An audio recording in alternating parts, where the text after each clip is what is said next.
I'm not sure if you can hear the background, but we've just got a bit of rain coming over my place at the moment, and as I'm working out of an uninsulated shed, it's a little noisy my end. I hope you're not picking up too much of that in the background. Good to have you all here for our continuation of our Level 3 lunch. Today I actually want to cover a few things, mainly around just our approach and planning towards Level 2. On Thursday, we're obviously going to get a debrief on what Level 2 will look like, and then on Monday we'll find out the timing for coming into Level 2. So today is really, I want to seed some ideas, and next Tuesday, which will be our last Level 3 lunch, who knows, it could be a Level 2 lunch. I'd like to dig a little bit deeper into the changes in protocol and what we need to be aware of in terms of servicing both builders and architects. Okay, so as always, we've got our Q&A and our chat. I've got Nancy, Sandy and John with me. So feel free to put forward any questions that you might have on any event that we'll go through. Okay, first thing I want to do is noticing that what's coming through in the media now is there's lots of questions and some quite negative commentary that's going on. This is impacting all of us, and when we're engaging with specifiers, builders, our customers, we need to make sure that we have the right approach. And there's this saying of running towards the challenge. So a little story. I heard an interview with a CEO of a big company years ago. They were facing a very, very difficult time, and he was interviewed and said, hey, that must have been a real challenge and a bad experience in your working career. And he replied by saying, no, not at all. I ran to the challenge. I felt I was in the position at the right time, and it was my opportunity to be able to bring the company forward with those difficult circumstances.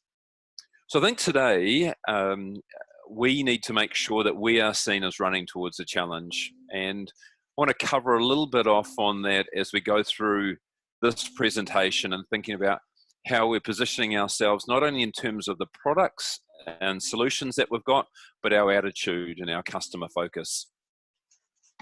Okay, so today I want to quickly look at building consents. So they came out this morning. So let's look at the latest residential and commercial building consent numbers. Then I just want to start thinking about what Level 2 will look like. What is the best structure for us to be considering in terms of supporting specifiers? Just want to make sure that you're aware of a couple of new initiatives that we've got, and then thinking about Level 2. So that's our plan for today. Cool. Okay, I just got a note here from John, just saying that my connection might be a little distorted.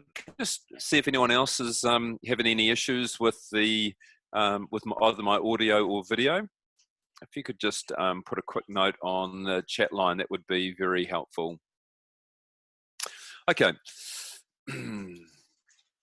Audio may be a little broken. Okay, all good here. Bit slurry. Okay, good.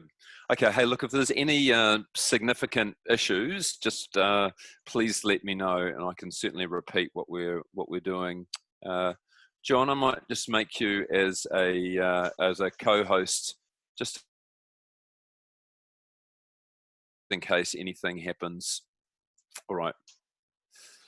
Shane, thanks for your comments there. I appreciate that. All right. Okay.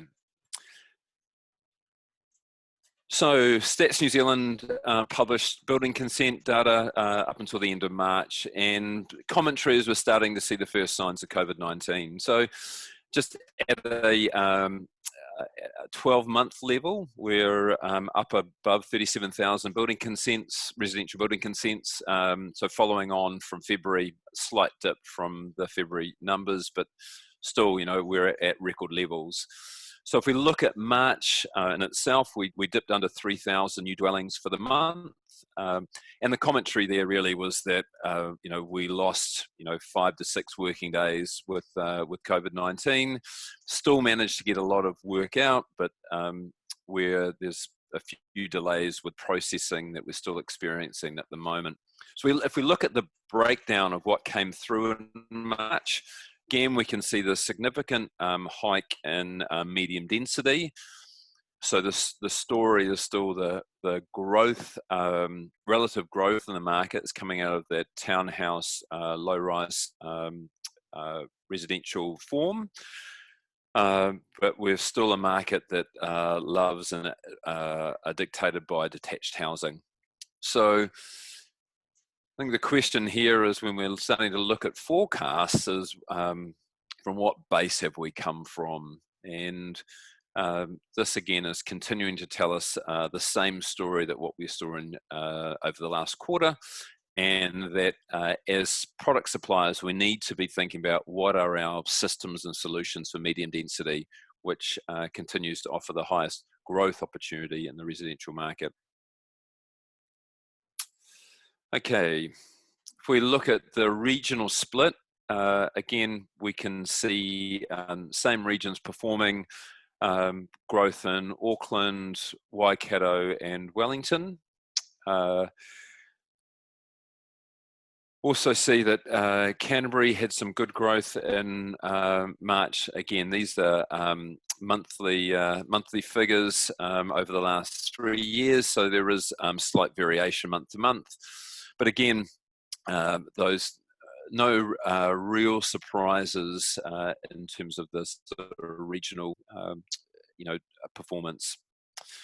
Okay, so moving on from residential, and this presentation will be available afterwards, so you can have this either in a PDF to download, or you can view the presentation a little bit later. In terms of commercial vertical construction, so we're over $7 billion for the 12 months to end of March. We actually have, for the first time, we've actually got retail and restaurants sitting as the sort of number one segment of the market. So I've got the figures here year on year, so comparison to March 2019 and 2018. Education still continues to be very strong, and as we identified last week, it's a significant focus for us going forward, not only in terms of the new build, but the retrofit and maintenance program the government has been talking about. Announcement of further $160 million last week.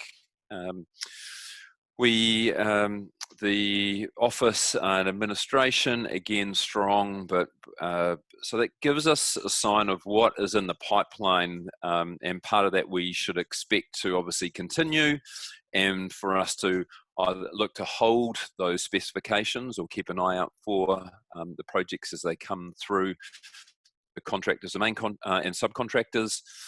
And then the other one that I've been talking about is about health. So again, we're at 600 million when we looked at the last 12 months. And then we've got still at that figure again, we can see here.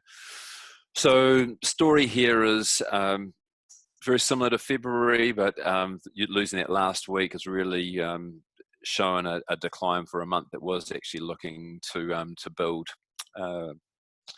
Okay, so with that in mind, I let's check if we've got any Q&A coming through. No. Okay, good.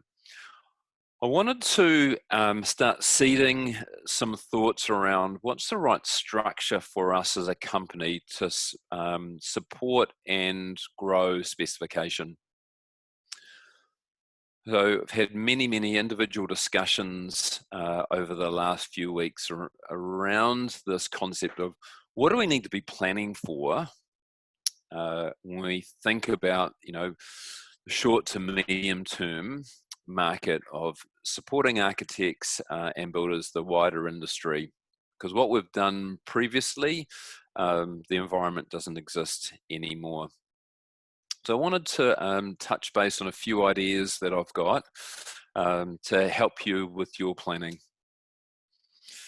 First thing I want to think about is the role of salespeople. And, you know, the key focus going forward is actually going to be revenue. And so we need to be thinking about how we can drive revenue in our own business. Now, when that comes to specification, then that's difficult. Often we're dealing with long lead times.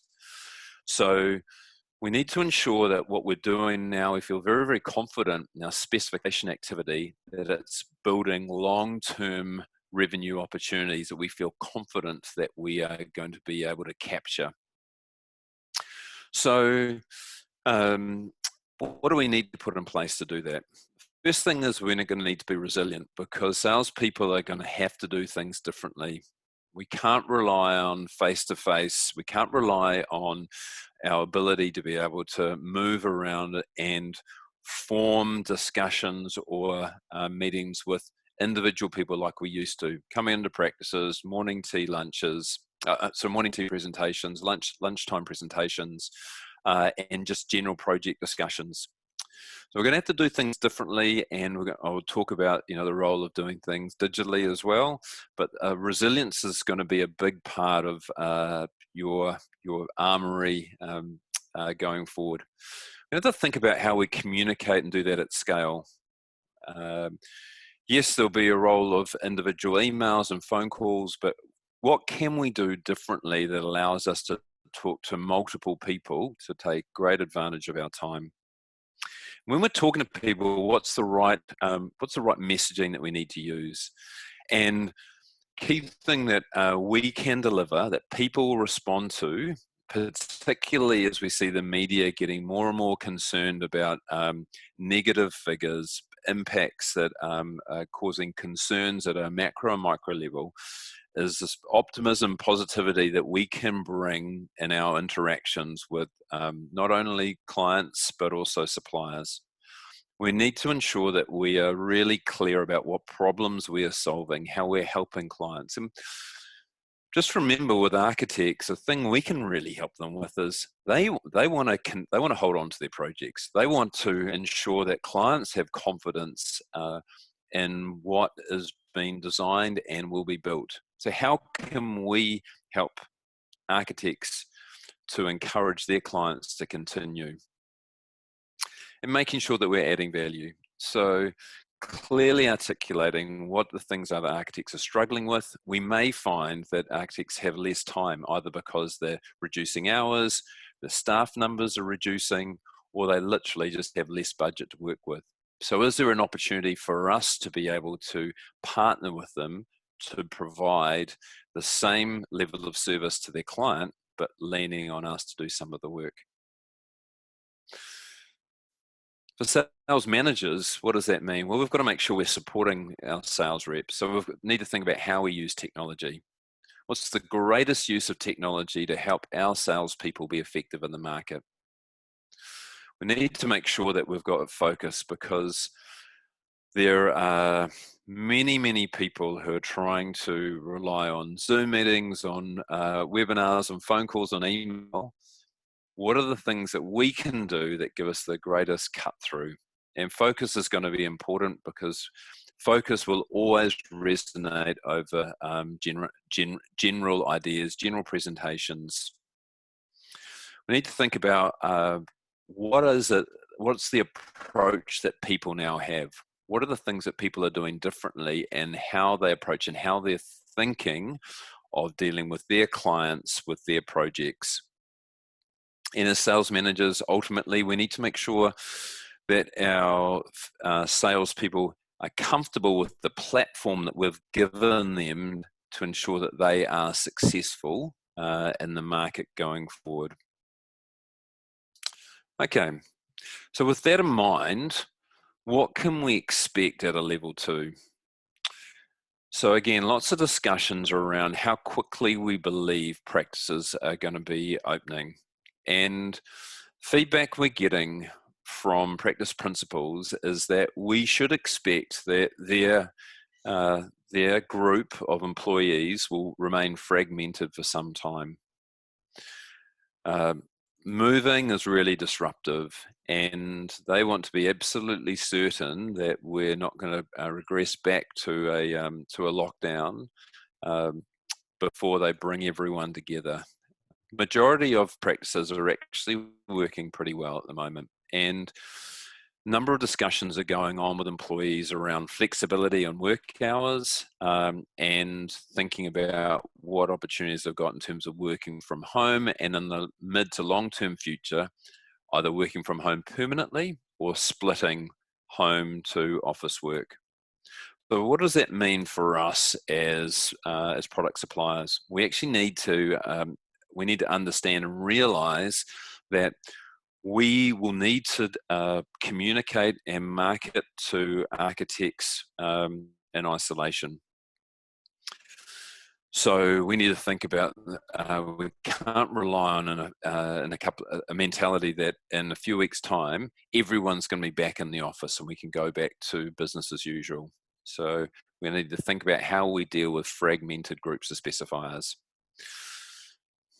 The amount of work that architects have at the moment is they're playing catch up.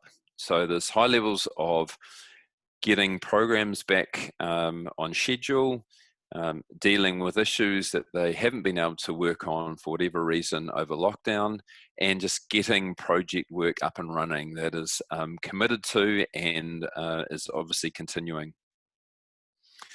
But over the next 4 to 6 weeks, the concern is what's the level of work in the pipeline that had not been committed to pre-lockdown. So we need to be very mindful on that there is going to be patchy workload for architects going forward. If we start to see that becomes lumpy, the practice principles are really going to focus on productivity. And we've had some principals say, we think it's really important that our employees upskill at the moment. So they can take of their workload, work to timeframes, but they can choose to attend educational sessions, webinars to upskill. So how do we help for that level of productivity? How do we help with that upskilling? What do we need to be able to communicate, and what structure we need to have in place to help support that motivation?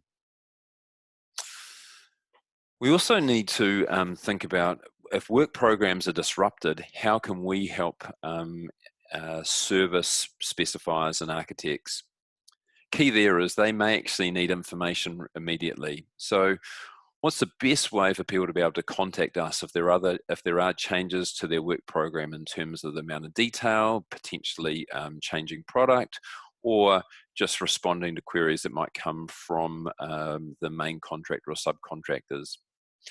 So we need to ensure that we're available.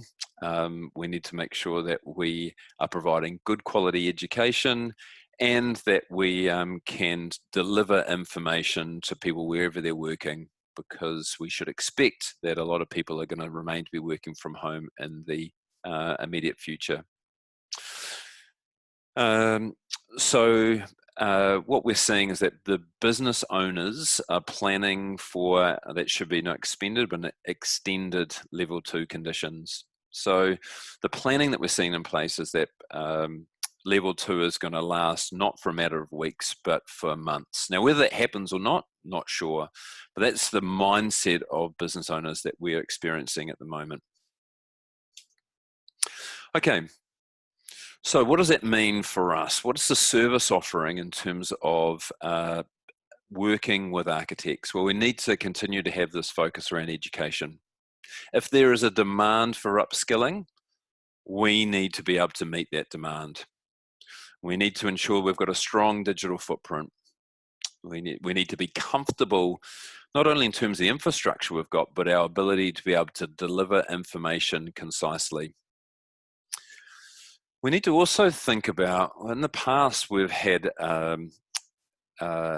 X number of reps who are servicing, practices face to face. Potentially going forward, we don't need that same level of resource. What we could do is pivot that face-to-face account management resource into design service. So thinking about what's the offer that we could have in terms of design reviews, shop drawings, producer statements. What can we provide that actually sits in behind a project design, working with an architect to help them deliver something with more confidence or more cost effectively? Because again, we need to have this approach around where are we adding value and where do we truly recognize what the customer's needs are. And I can guarantee you that architects will be wanting to offer great value for money and very good documentation, detailing, and design to their clients. So how can we, as a network of suppliers, help them deliver that? The other question is around sampling. So in the past, we've dropped off 1 or 2 samples to a particular practice. Well, now we're going to have to be delivering that information directly, in some cases, to people's homes. Now, is that something we're prepared to offer? If so, can we give people confidence that what we're doing is safe and can be relied upon? So, ensuring that you've got that level of service offering available and make sure that people are aware of that, because still, if a physical sample is important to a lot of people, particularly older specifiers or our younger graduates, to create that level of confidence that they may well need before they think about specification. Okay, so with that in mind, we need to ensure that we've got a positive mindset around taking advantage of isolation. So delivering content digitally is cheap, doesn't involve cars, doesn't involve flights. Just need to make sure that what we're doing is effective. The content we're delivering is thought through, considered, and curated. In the last few weeks, I've been talking a lot around application-based marketing. So making sure that when we are giving presentations, when we're providing quality design content, design guides, they are specific to an application. We need to think carefully around what are the types of projects that we are wanting to grab and maintain and deliver. So thinking carefully about how we market these presentations. So what does our solution look like to retirement villages, aged care? What does it look like for schools? What does it look like for repurposing existing office space? What does it look like for medium density in social housing? So I'd expect to see a lot of this focused content coming out into the market to get that cut through to help architects with their delivery of information. We need to ask ourselves the question of, if we are delivering content digitally, what should our expectation be? What does good actually look like? Because it's one thing in delivering a webinar, the other is around how do we ensure we're getting the right level of engagement? Now, I've been using that in my webinars by reviewing the chat. We've been doing polls, the Q&A, but you need to be sure that when you're delivering webinars or communicating digitally, you're not going to get the body language. You're not going to get a free-flowing conversation. So you need to be thinking about how you can draw out information, how you can ensure that the 30 or 3 people that are listening to you are actually responding, asking questions, taking in the content. Because that's what we're actually looking for, is ensuring that level of engagement. Okay, So that means we need to be thinking about how we deliver information. So looking at your setup for lighting, I'm lucky here, I've got lots of good natural light. Audio, mentioned before, just in terms of any issues around clear quality that might put people off. So thinking through your setup, again, now's a perfect time to be ensuring that you've got good quality microphone, and it may even be that you need a light set up behind your screen. I'll actually set up, there's some quite good videos around just cost-effective webinar setups that I'll put in the show notes for you to have a look at. And then think about your presentation skills. So great opportunity to be able to practice within your team, making sure you get the right tone, the right speed of presentation, and just the right level of graphics and areas of concentration. So when you are presenting, what are the things you want, the three things that you want architects to come away from, making sure that they're clearly understood. And, promoting this, any opportunities, any opportunities around design support. So in the past, we've had a big focus on account management. So how do we balance that against this offer of helping with documentation, supporting in terms of detailing? So just reviewing what we actually offer.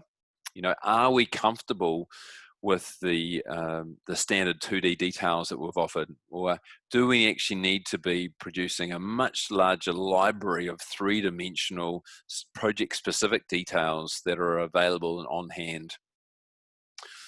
Do we have a shop drawing service? What's the offer that sits around that? Should we, as specification reps, become a lot more au fait with drawing and designing, so maintaining a very strong technical bent that can increase the service that we're providing, rather than this relationship building and account management that we've focused on for the last 5 years. And what's the role we can play in terms of design reviews? What level are we prepared to go to in terms of signing off project-specific information? PS1s or our installation network with PS3s. What can we offer that can speed up the process, provide a better quality detailed outcome for the main contractor and subcontractors, and potentially provide a more cost-effective outcome for the client? So, questions for you guys to debate internally around what does our service offering look like for specifiers? How does it meet the market under these level 2 conditions?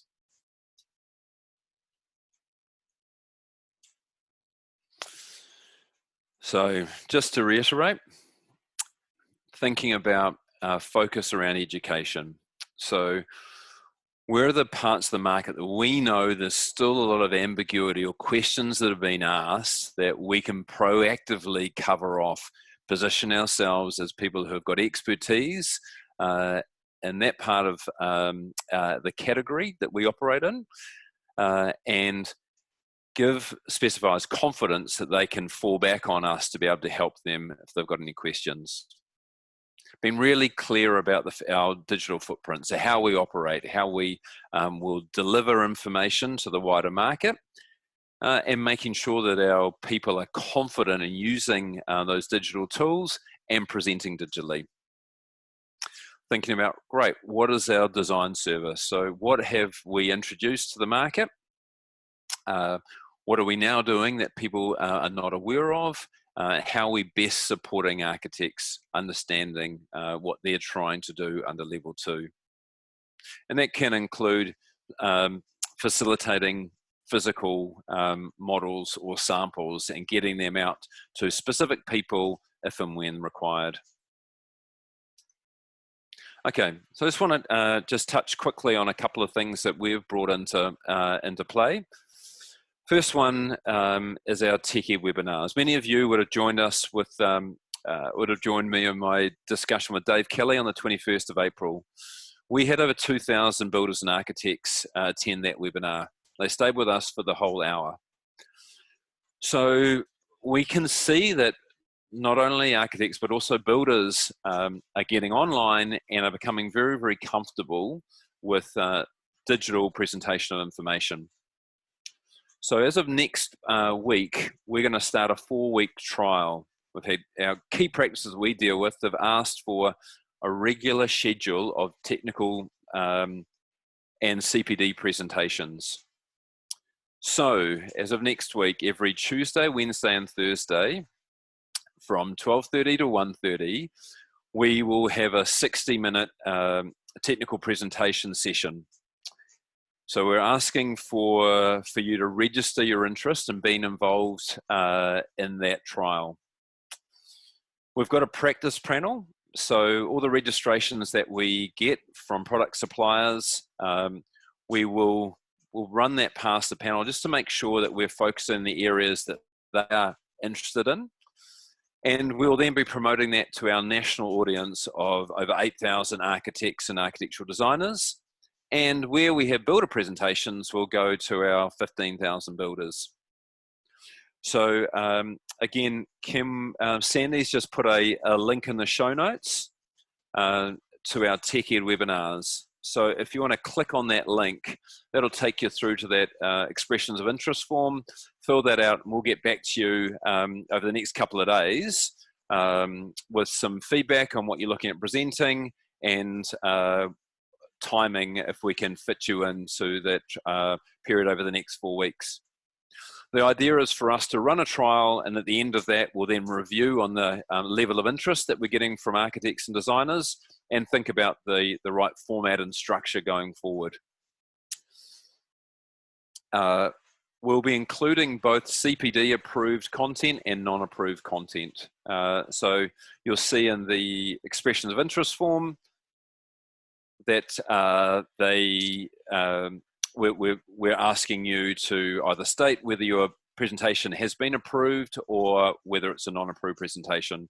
Hopefully that's straightforward in the notes there. And if you've got any questions, just come back to us. Thanks, James. I see your question there. So hopefully that all makes sense. Okay. We also launched EBOSS Huddles. So this program here is bringing together small groups of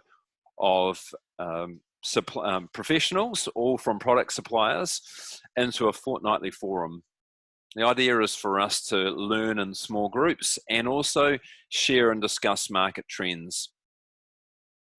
So this webinar series has been great, but audiences, our group is too large. So if we're in small groups of 5 to 8 people, we can have a more intimate learning environment, but also share ideas and issues. I'll be facilitating every single one. So far, we've got, I think, 38 people who are registered for these EBOSS Huddles. So we've got Huddles for business managers, for marketing managers, sales managers, and senior reps. So again, we have got a link to that. Registration is closed tomorrow. Thanks, Nancy. We've got a link in the show notes there for you. Now, the idea here is to focus on strategy and planning and then execution in the market. It's free of charge. We're going to run this for 4 months, so until the beginning of September. And at that point, we can review, has this program run its course, or should we be continuing? Now, if you'd like to register, we'll look to put you into groups of similar profile professionals who have a similar area of focus. So we're looking forward to this. We're going to learn a lot through it. As I mentioned, I'll be facilitating every single session. So if you are interested, then click on the registration in the chat. Tassie, can you send me the email link, please? You should see the link there in the chat line. Hopefully you can then follow. Okay, so what are the next steps? So the homework for you for the next week is to really think about what is your plan for digital or non-face-to-face engagement. So as management, we need to think about what is our digital foundation, what's our footprint look like, and how do we ensure that our salespeople are comfortable with using that technology, but also in delivering. So it may well be that there's some training required to not only be able to create good content, but able to present it effectively. You should all be thinking about how do we service architects and specifiers effectively going forward under level 2. Now on Thursday, we'll get some clearer guidelines around what level 2 looks like. On Monday, we'll get an announcement around timing. Now this time next week for our last level 3 lunch, we'll actually go through we'll go through those guidelines and that timing in a lot more detail. So I'll have a panel and we'll do a discussion similar to what we did with Dave Kelly and James Corley. So that should give us some confidence around operating under level 2. So the plan here is for the next 5 days, thinking about digital delivery. If you've got any questions or comments, please feel free to share them with me. Happy to take any questions. I've got 3 or 4 minutes now. If you have got anything you'd like me to cover off. Let's see what comes through.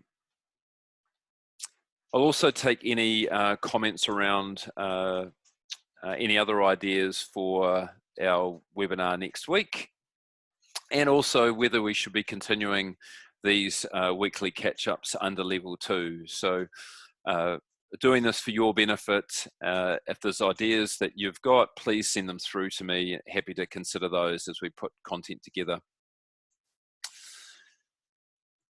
While we're just contemplating that, I'll just again put together a final exit poll and make sure that the content that we're delivering is on target.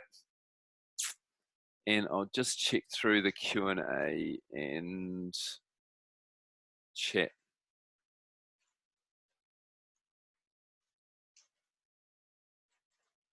Okay, just looking through your questions, it looks like I've covered everything there.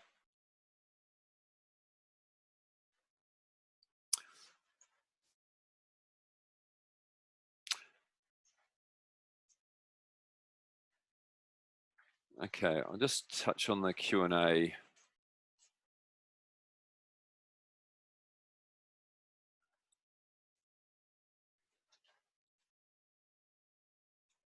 Okay, I'm just going to stop sharing my screen. Okay, great. Okay, Andrew, hi Matt, is there a risk of digital saturation? I really think there is. We'll be seeing that, probably getting some feedback on that already. And Andrew, the reality is we're going to need to be smart around how we communicate digitally, and we need to do things differently from the main pack, because everyone's going to be jumping on Zoom or whatever platform that they've got and trying to push out content. I think the ability for smart suppliers is to have really good curated content and to be careful about how we position that and invite people to it.